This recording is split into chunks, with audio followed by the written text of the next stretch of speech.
Guys, நீங்கள் book read பண்ணுற ஹேபிட்டை build பண்ணணும்னு நினச்சிங்கன்னா இந்த வீடியோ ஃபுல்லாக பாருங்கள். ஏன்னா இந்த வீடியோவில் நான் எப்படி புக்ஸ் படிக்கிற ஹேபிட்டை பில்ட் பண்ணேன் அண்ட் நான் பில்ட் பண்ணுறதுக்கு நான் யூஸ் பண்ண டெக்னிக்ஸ், டிப்ஸ் என்னென்னலாம் இருக்கோ எல்லாமே நான் உங்களுக்கு சொல்கிறேன்.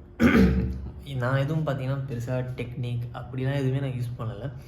ஜஸ்ட் நான் என்ன பண்ணேன் அப்படிங்கிறத நான் உங்களுக்கு சொல்கிறேன். இப்போ கைஸ், நான் இந்த மாதிரி புக்ஸ்லாம் படிப்பேன்னா நான் வந்து புக் படிக்கணும்னு சொல்லி படிக்க மாட்டேன்.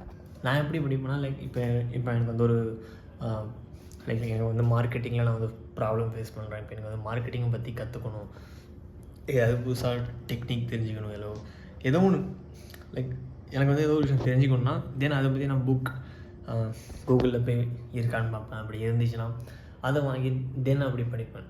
நான் என்ன சொல்ல வரேன்னு பார்த்தீங்கன்னா, ஸோ எனக்கு வந்து இப்போ லைஃப்பில் என்ன ப்ராப்ளம் போயிட்டுருக்கோ ஸோ அது ரிலேட்டடாக நான் வந்து புக் இருக்கான்னு பார்ப்பேன். தென் அப்படி புக் இருந்துச்சுன்னா தென் அதை வாங்கி படிக்க ஆரம்பிப்பேன். ஸோ அந்த மாதிரி படிக்கிறதுனால என்ன ஆகுன்னு பார்த்தீங்கன்னா, எனக்கு புக் படிக்கிற இன்ட்ரெஸ்ட் தானே வந்துடும். ஏன்னா எனக்கு வந்து இப்போ சொல்யூஷன் தேவை, அந்த சொல்யூஷன் இந்த புக்கில் இருக்குது. ஸோ ஈஸியாக நான் படிச்சிடுவேன்.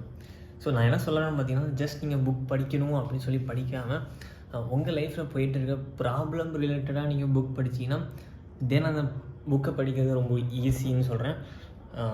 ஜஸ்ட் நீங்கள் புக் படிக்கணும்னு சொல்லி படிக்கிறத கம்பேர் பண்ணும்போது இந்த மெத்தட் ரொம்ப ஈஸி. ஸோ அதனால் நீங்கள் என்ன பண்ணுறீங்கன்னா, டெய்லி புக் ரீட் பண்ணுற ஹேபிட் பில்ட் பண்ணணுச்சின்னா இப்போ நீங்கள் என்ன கரண்ட்டாக ப்ராப்ளம் ஃபேஸ் பண்ணிகிட்ருக்கீங்களோ ஸோ அது ரிலேட்டடாக புக் வாங்க, படிங்க. தென் ஈஸியாக நீங்கள் அந்த புக் ரீட் பண்ணுற ஹேபிட்டை பில்ட் பண்ண ஆரம்பிச்சிடலாம். அண்ட் அதே மாதிரி இன்னொரு விஷயம் என்னென்னு பார்த்தீங்கன்னா, நான் வந்து பார்த்திங்கன்னா எனக்கு வந்து நான் இப்போ ஒரு புக் வாங்கிட்டேன் அப்படின்னு வச்சுக்கலாம். அந்த புக் நான் படிச்சுட்டு இருக்கும்போது எனக்கு அந்த புக் வந்து போரிங்காக இருக்குது, எனக்கு அந்த புக் படிக்க பிடிக்கலன்னா தென் அப்படியே அந்த புக்கை முடி வச்சுருவேன். எனக்கு இப்போ படிக்க இன்ட்ரெஸ்ட் இல்லை இந்த புக்கில் அப்படின்னா நான் ப்ரெஷர் பண்ணி படிக்கலாம் மாட்டேன். அவ்வளோதான். ஓகே, போர் அடிக்குதுன்னா நான் இந்த புக்கை முடிச்சுட்டு நெக்ஸ்ட் புக் எடுத்து படிக்க ஆரம்பிச்சிடுவேன். பட் டெய்லி மினிமம் ஒரு 30 மினிட்ஸ் படிக்க ட்ரை பண்ணுங்கள். பட் ஒரே புக் படிக்க கடுப்பாக இருக்கலாம், தென் வேறு புக்கை படிங்க. நான் அப்படி தான் படிப்பேன். நான் வந்து ஒரே டைம்லேயே மல்டிபிள் புக்ஸ் படிப்பேன்.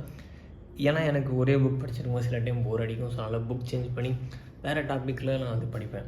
ஸோ அது மாதிரி வந்து கொஞ்சம் பேருக்கு வந்து இந்த மாதிரி படிக்கிறது வந்து செட் ஆகுது. கொஞ்சம் பேருக்கு ஒரு டைமில் ஒரு புக்கை மட்டும் ஃபோக்கஸ் பண்ணி படித்தா தான் கரெக்டாக இருக்கும். ஸோ அது உங்களோட பர்சனாலிட்டி பேஸ் பண்ணி இருக்குது. ஸோ உங்களுக்கு எப்படி படித்தா எந்த மெத்தட் உங்களுக்கு செட் ஆகுதோ அந்த மாதிரி பண்ணுங்கள். பட் நான் வந்து ஒரே டைமில் மல்டிபிள் புக்ஸ் படிப்பேன். எனக்கு அப்படி படிக்கிறது ஈஸியாக இருக்குது, ஒரே டைமில் ஒரு புக் படிக்கிற கம்பேர் பண்ணும்போது. ஸோ இப்படி தான் நான் வந்து பார்த்தீங்கன்னா இப்படி புக்கில் வந்து படிச்சுட்டு இருக்கேன். சிம்பிளாக சொன்னால் உங்களுக்கு இப்போ என்ன பிரச்சனை இருக்கோ அந்த பிரச்சனை எல்லாம் புக் இருக்கான்னு பாருங்கள். அப்படி இருந்துச்சுன்னா அந்த புக் படிங்க. எக்ஸாம்பிளுக்கு இப்போ நீங்கள் வந்து மணி மேக் பண்ணணும்னு நினைக்கிறேன், தென் மணி மேக் பண்ணுறது பற்றி என்னென்னலாம் புக்கெலாம் இருக்கோ அதை படிங்க. இப்போ நீங்கள் பிஸ்னஸ் ஸ்டார்ட் பண்ணணும்னு நினைக்கிறீங்கன்னா தென் பிஸ்னஸ் ஸ்டார்ட் பண்ணுறதை பற்றி என்னென்ன புக்கெலாம் இருக்கோ ஸோ அதை பற்றி படிங்க. நீங்கள் பிஸ்னஸ் ஸ்டார்ட் பண்ணிட்டீங்க, இப்போ உங்களுக்கு ஒரு மார்க்கெட்டிங் ப்ராப்ளம் போய்ட்டுருக்கா, தென் மார்க்கெட்டிங் ரிலேட்டாக என்னென்ன புக்கெலாம் இருக்குதுன்னு பார்த்து அதை பற்றி படிக்காதீங்க.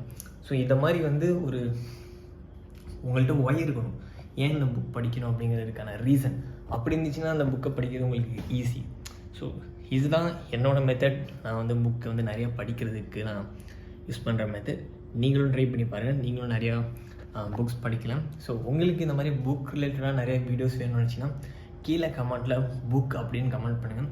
நிறைய பேர் புக்ஸ்ன்னு சொல்லி கமெண்ட் பண்ணிங்கன்னா இந்த மாதிரி நிறைய டிப்ஸ் நான் உங்களுக்கு ஷேர் பண்ணுவேன். ஓகே, நெக்ஸ்ட் வீடியோவில் பார்க்கலாம்.